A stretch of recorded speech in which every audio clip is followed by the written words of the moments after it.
Inondations, incendies, fonte des glaces, les événements climatiques extrêmes ravagent déjà l'Europe et l'ensemble de la planète. Le coût de la crise climatique pourrait être lourd pour les citoyens et pour les industries. Pour inverser cette tendance, l'Union européenne propose de mettre en œuvre une loi climat dont l'objectif est de rendre irréversible la trajectoire vers la neutralité carbone. Pour l'Europe, c'est le moment de la conquête de la Lune.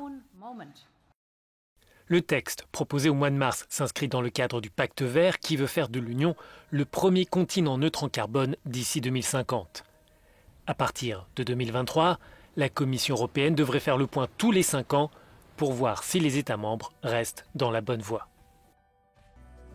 Dans un premier temps, l'objectif de la Commission est de réduire d'ici 2030 les émissions de gaz à effet de serre de 55% par rapport à 1990.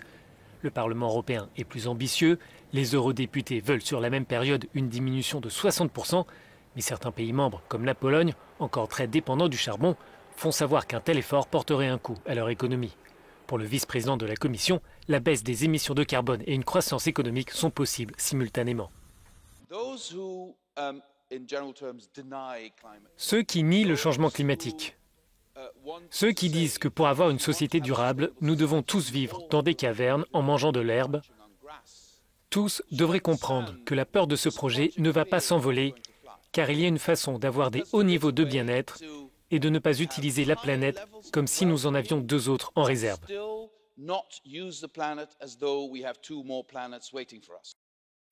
Depuis 1990, les émissions de CO2 ont diminué de 24% dans l'Union européenne. Dans le même temps, l'économie a progressé de 61%. Pour parvenir à la neutralité carbone, il faudra réduire cette pollution de 107 millions de tonnes par an. Mais tous les acteurs ne sont pas convaincus. Pour certains, les objectifs annoncés par l'Union européenne ne seront pas suffisants pour limiter le réchauffement mondial à 1,5 degré.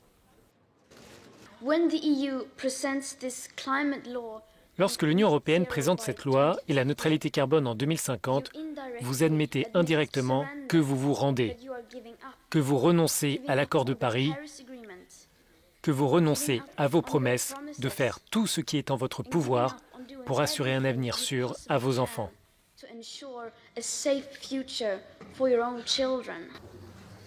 Pour être à la hauteur de ses ambitions, l'Union européenne devra opérer des investissements lourds, soutenir la sortie des énergies fossiles, mais surtout, il faudra convaincre et emmener tous les États membres.